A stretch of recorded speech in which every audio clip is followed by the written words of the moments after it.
ಯಾವ ಸಿಟಿ ರವಿ ಮಗ ಬಂದು ಸಂಘಟನೆ ಕತ್ತಿ ತಲ್ವಾರು ಅಂತ ಹಿಡ್ಕೊಂಡು ಆಡ್ತಿದ್ದಾನೆ? ಓಡಾಡ್ತಿಲ್ಲ. ಯಾವ ಪ್ರತಾಪ್ ಸಿಂಹ ಅಣ್ಣ ತಮ್ಮಂದ್ರು ಓಡಾಡ್ತಿದ್ದಾರೆ? ಓಡಾಡ್ತಿಲ್ಲ. ಇವ್ರುಗಳೆಲ್ಲ ಸೇಫ್ ಆಗಿ ಎಸಿ ರೂಮ್ ಅಲ್ಲಿ ಇರೋದು, ಇವ್ರ ಮಕ್ಕಳು ಎಸಿ ರೂಮ್ ಅಲ್ಲಿ ಇರೋದು, ಇಂಟರ್ನ್ಯಾಷನಲ್ ಯೂನಿವರ್ಸಿಟಿಗಳಲ್ಲಿ ಓದು. ಯತ್ನಾಳ್ ಮಗ ಬಂದಿದಾನ ಕೊಲೆ ಮಾಡಕ್ಕೆ? ಯಾರ್ದಾದ್ರು ತಲ್ವಾರ್ ಹಿಡ್ಕೊಂಡು ಬಂದಿದಾನ? ಇಲ್ಲ. ಲೀಡರ್ಗಳ ಮಕ್ಕಳು ಸೇಫ್ ಆಗಿ ಅವ್ರವ್ರ ಜಾಗಗಳಲ್ಲಿ ಇರ್ತಾರೆ, ಆರಾಮಾಗಿರ್ತಾರೆ. ಆಮೇಲೆ MLA MP ಅವರಪ್ಪಂದ್ರ ಕೋಟಾಗಳನ್ನ ಕ್ಲೈಮ್ ಮಾಡ್ಕೊಂಡು ಬಂದ್ಬಿಡ್ತಾರೆ ಮಿನಿಸ್ಟರ್ಗಳಾಗೋದಕ್ಕೆ. ಆದ್ರೆ ಬಲಿಪಶುಗಳಾಗುವಂಥದ್ದು ನಮ್ಮಂತಹ ಯಂಗ್ಸ್ಟರ್ಸ್ಗಳು. ನೀನ್ ರೈಟ್ ವಿಂಗ, ನೀನ್ ಬಲಪಂಥೀಯ ಐಡಿಯಾಲಜಿನ, ನಿನ್ RSS ಐಡಿಯಾಲಜಿ ಇಟ್ಕೊಂಡು ಕೆಲಸ ಮಾಡಿ. ಸುಹಾಸ್ ಶೆಟ್ಟಿಯ ಕೊಲೆಯಾಗಿದೆ. ಕೊಲೆ ಸುಹಾಸ್ದಾದ್ರೂ, ಫಾಜಿಲ್ದಾದ್ರೂ, ಅಶ್ರಫ್ದಾದ್ರೂ, ಅಮರ್ದಾದ್ರೂ, ಆಂಟೋನಿದಾದ್ರೂ ಎಲ್ರದೂ ಒಂದು.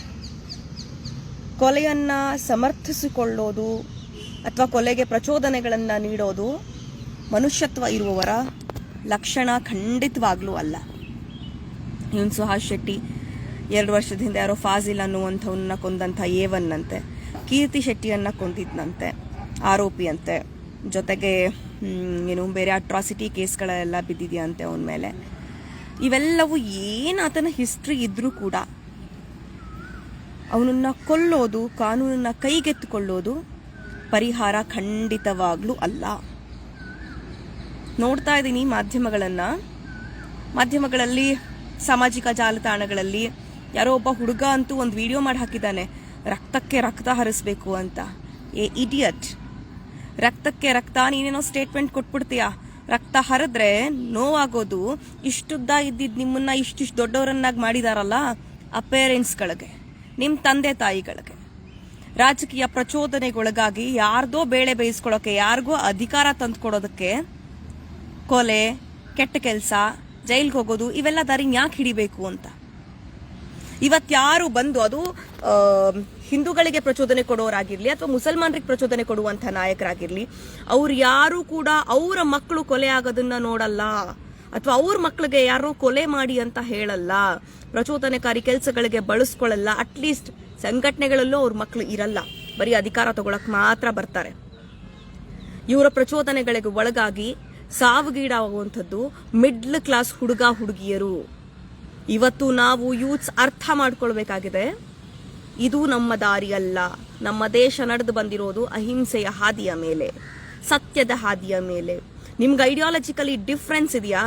ಐಡಿಯಾಲಜಿಕಲಿ ಡಿಫ್ರೆನ್ಸ್ ಇದ್ರೆ, ಸೈದ್ಧಾಂತಿಕವಾಗಿ ವಿರೋಧಗಳಿದ್ರೆ ಅದನ್ನ ಸಿದ್ಧಾಂತದ ಮೂಲಕ ಎದುರಿಸಿ. ರಕ್ತಕ್ಕೆ ರಕ್ತ ಹರಿಸೋದಲ್ಲ. ಅದು ಸುಹಾಸ್ ಆಗಿರ್ಲಿ, ಫಾಜಿಲ್ ಆಗಿರ್ಲಿ, ಅವ್ರ ತಂದೆ ತಾಯಿಗಳಿಗೆ ಎಷ್ಟು ನೋವಾಗಿರುತ್ತೆ ಅನ್ನುವಂಥದ್ದು ಆ ತಂದೆ ತಾಯಿಗಷ್ಟೇ ಅರ್ಥ ಆಗುವಂಥದ್ದು. ಪುಟ್ಟು ಮಗುವಾಗಿ ಹುಟ್ಟಿದಂಥ ನಮ್ಗಳನ್ನ ಅದಕ್ಕಿಂತ ಮುಂಚೆ ತಾಯಿ ಗರ್ಭದಲ್ಲಿಟ್ಟು ಜೋಪಾನ ಮಾಡಿರ್ತಾಳೆ. ಒಂದೇ ಒಂಚೂರು ಧಕ್ಕೆ ಬಂದರೂ ಕೂಡ ತಡ್ಕೊಳ್ಳಲ್ಲ ತನ್ನ ಮಗುಗೆ ಧಕ್ಕೆ ಆದ್ರೆ. ನಿಮ್ಮನ್ನ ಇಷ್ಟುದ್ದ, ಇಷ್ಟೆತ್ರ, ಇಷ್ಟು ದೊಡ್ಡವರನ್ನಾಗಿ ಬೆಳೆಸಿ ಅವರ ಕಣ್ಣೆದ್ರಿಗೆ ಯಾರಿಗೋ ಅಧಿಕಾರ ಕೊಡಿಸೋದಕ್ಕೆ, ಅವ್ರು ನಿಮ್ಮ ತಲೆಗಳಲ್ಲಿ ತುಂಬುವಂಥ ವಿಷಬೀಜಕ್ಕೆ ನೀವು ಇಂಬನ್ನ ಕೊಟ್ಟು ಕೊಲೆ, ರಕ್ತಪಾತ, ರೌಡಿಸಮ್ ಇದರ ಹಾದಿ ಹಿಡಿತಿದ್ದೀರಾ ಅಂತ ಅಂದ್ರೆ ಅದಕ್ಕಿಂತ ಕೆಟ್ಟದ್ದು ಇನ್ನೊಂದು ಯಾವುದೂ ಇಲ್ಲ. ನೆನ್ಪಿಟ್ಕೊಳ್ಳಿ, ಯಾರು ಬಂದು ಇವತ್ತು ಪ್ರಚೋದನೆ ಕೊಡ್ತಾ ಇದ್ದಾರೆ, ರಕ್ತ ಹರಿಸಿ ಅನ್ನುವಂಥ ಮಾತುಗಳು ಯಂಗ್ಸ್ಟರ್, ಆತನಿಗೆ ಒಂದು 19-20 ವರ್ಷ ವಯಸ್ಸಿರ್ಬೋದು, ಆ ಹುಡುಗ ಹೇಳ್ತಾ ಇದ್ದಾನೆ ಅಂತ ಅಂದ್ರೆ ಆತನಿಗೆ ಮನ್ಸಲ್ಲಿ ಆ ಪ್ರಚೋದನೆಯನ್ನ ತುಂಬಿದಾರಲ್ಲ, ಆ ಪ್ರಚೋದನೆ ತುಂಬಿರುವಂತಹ ಯಾವ ಲೀಡರ್ ಮಗಾನೂ ಕೂಡ ಆ ಮಾತುಗಳನ್ನಾಡಲ್ಲ, ರೋಡ್ಗಿಳಿಯಲ್ಲ. ನೀವು ರಕ್ತ ಹರಿಸ್ಕೊಂಡು, ಕೊಲೆ ಮಾಡಿಕೊಂಡು, ವಿಷ ಕರ್ಕೊಂಡು, ಜಗಳ ಆಡ್ಕೊಂಡು ರೋಡಲ್ಲಿರೋದು, ಇವ್ರ ಮಕ್ಕಳು ಫಾರಿನ್ಗಳಲ್ಲಿ ಸ್ಟಡಿ ಮಾಡೋದು.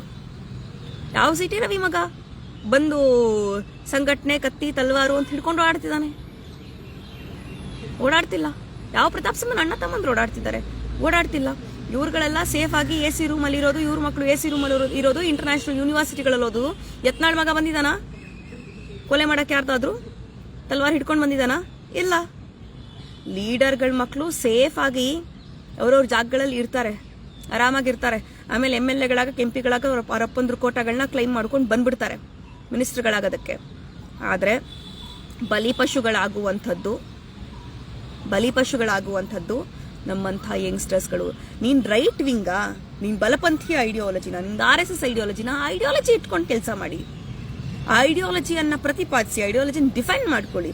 ನೀನ್ ಎಡಪಂಥೀಯನ, ಅಥವಾ ನೀನ್ ಹಿಂದುತ್ವವಾದಿ, ನೀನ್ ಇಸ್ಲಾಂವಾದಿನ, ಅಥವಾ ಸೆಕ್ಯುಲರಿಸಂ ಥಾಟ, ಅದನ್ನ ಪ್ರತಿಪಾದಿಸ್ಕೊ. ಅದನ್ನ ಬಿಟ್ಟು ಕೊಂದು ಉಳಿಸಿಕೊಳ್ಳುವ ಧರ್ಮ, ಕೊಂದು ಉಳಿಸಿಕೊಳ್ಳುವ ಸಿದ್ಧಾಂತ ಯಾವುದೂ ಕೂಡ ಇಲ್ಲ ಅನ್ನೋದನ್ನ ನಮ್ಮ ಯುವಕರು ಇವತ್ತು ಮನಗಾಣಬೇಕಾಗಿದೆ. ಒಂದು ಸಾರಿ ಪ್ರಚೋದನಕಾರಿ ಹೇಳಿಕೆಗಳನ್ನು ಕೊಡಬೇಕಾದ್ರೆ, ಅಥವಾ ಯಾರದೋ ವಿರುದ್ಧ ಪಿತೂರಿ ನಡೆಸಬೇಕಾದ್ರೆ, ಅಥವಾ ಇವ್ರು ಈಡಿಯಟ್ಗಳು ಯಾರೋ ಹೇಳ್ತಾರೆ ಅಂತ ಹೇಳಿ ಕೊಲ್ಲೋದಕ್ಕೆ ಹೊರಡೋಕ್ಕೂ ಮುಂಚೆ ಒಂದು ಸಾರಿ ಮನೆಯಲ್ಲಿರುವಂಥ ತಂದೆ ತಾಯಿಯನ್ನ, ಅಕ್ಕ ತಂಗಿಯನ್ನ, ಮದುವೆ ಆಗಿದ್ರೆ ನಿಮ್ಮ ಮಕ್ಕಳನ್ನ, ನಿಮ್ಮ ಹೆಂಡತಿಯನ್ನ ಒಂದು ಸಾರಿ ನೆನಪಿಸ್ಕೊಳ್ಳಿ. ಒಂದೇ ಒಂದು ಸಾರಿ ನೆನಪಿಸ್ಕೊಳ್ಳಿ. ಇಲ್ಲಿ ಯಾವನೋ ಕಮೆಂಟ್ ಮಾಡ್ತೀಯಾನೆ, ಬುರ್ಕ ಹಾಕೊಂಡು ರತ್ಗೆ ಬಂದಿದ್ರು ಅದು ಇದು ಅಂತ. ಎಸ್, ಅವ್ರಿಗೂ ನಾಚಿಕೆ ಮಾನ ಮರ್ಯಾದೆ ಏನೂ ಇಲ್ಲ. ಅವ್ರಿಗೂ ನಾಚಿಕೆ ಮಾನ ಮರ್ಯಾದೆ ಅನ್ನುವಂಥದ್ದು ಯಾವುದೂ ಕೂಡ ಇಲ್ಲ. ಕೊಲೆ ಮಾಡೋರು ಎಷ್ಟು ಅಪರಾಧಿಗಳೋ, ಕೊಲೆಗಳಿಗೆ ಸಪೋರ್ಟ್ ಮಾಡೋರು ಇರ್ತಾರಲ್ಲ, ಅವರು ಕೂಡ ಅಷ್ಟೇ ಅಪರಾಧಿಗಳು. ಅವ್ರದ್ದು ಕೂಡ ಅಷ್ಟೇ ಕೃತ್ಯ ಅನ್ನುವಂಥದ್ದು ನಾವು ಮರಿಕೂಡ್ದು. ಯಾರೇ ಆಗಿರ್ಲಿ, ಸತ್ತವನ್ ಹಿಂದೂನೇ ಆಗಿರ್ಲಿ, ಮುಸಲ್ಮಾನೇ ಆಗಿರ್ಲಿ, ಆ ತಂದೆ ತಾಯಿಗಾಗೋ ನೋವು ಸೇಮೆ.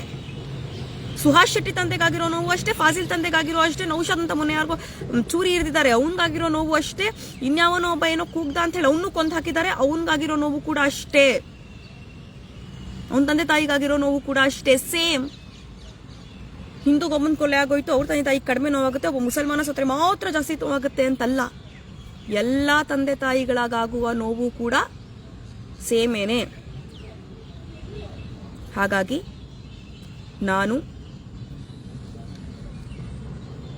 ತಮ್ಮೆಲ್ಲರಲ್ಲಿ, ಯುವ ಸಮುದಾಯದಲ್ಲಿ ವಿನಂತಿಸ್ಕೊಳ್ಳೋದೇನು ಅಂತ ಅಂದ್ರೆ, ಕೊಂದು ಉಳಿಸಿಕೊಳ್ಳುವ ಧರ್ಮ ಯಾವುದೂ ಇಲ್ಲ, ಕೊಂದು ಉಳಿಸಿಕೊಳ್ಳಬೇಕಾಗಿರುವ ಸಿದ್ಧಾಂತವೂ ಯಾವುದೂ ಇಲ್ಲ.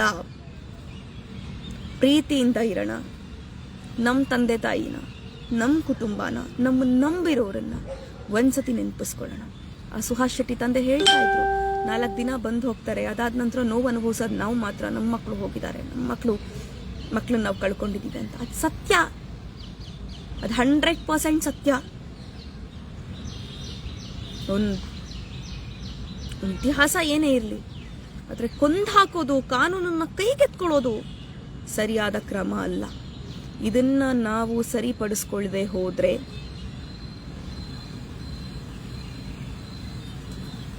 ಕೊಲೆ ರಕ್ತ ಅನ್ನೋದಾದ್ರೆ ದೇಶ ಉಳಿಯುತ್ತಾ, ನಾಡು ಉಳಿಯುತ್ತಾ ಅನ್ನೋದನ್ನ ಯೋಚನೆ ಮಾಡಬೇಕು. ಎಲ್ಲದಕ್ಕಿಂತ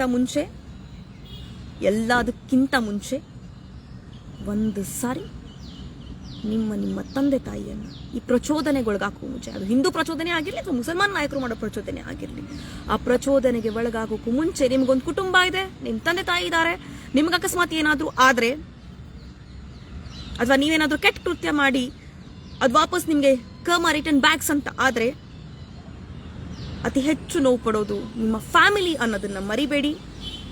ಮತ್ತೊಮ್ಮೆ ಹೇಳ್ತಾ ಇದ್ದೀನಿ, ಕೊಂದು ಉಳಿಸಿಕೊಳ್ಳುವ ಧರ್ಮ, ಕೊಂದು ಉಳಿಸಿಕೊಳ್ಳುವ ಸಿದ್ಧಾಂತ ಯಾವುದೂ ಇಲ್ಲ.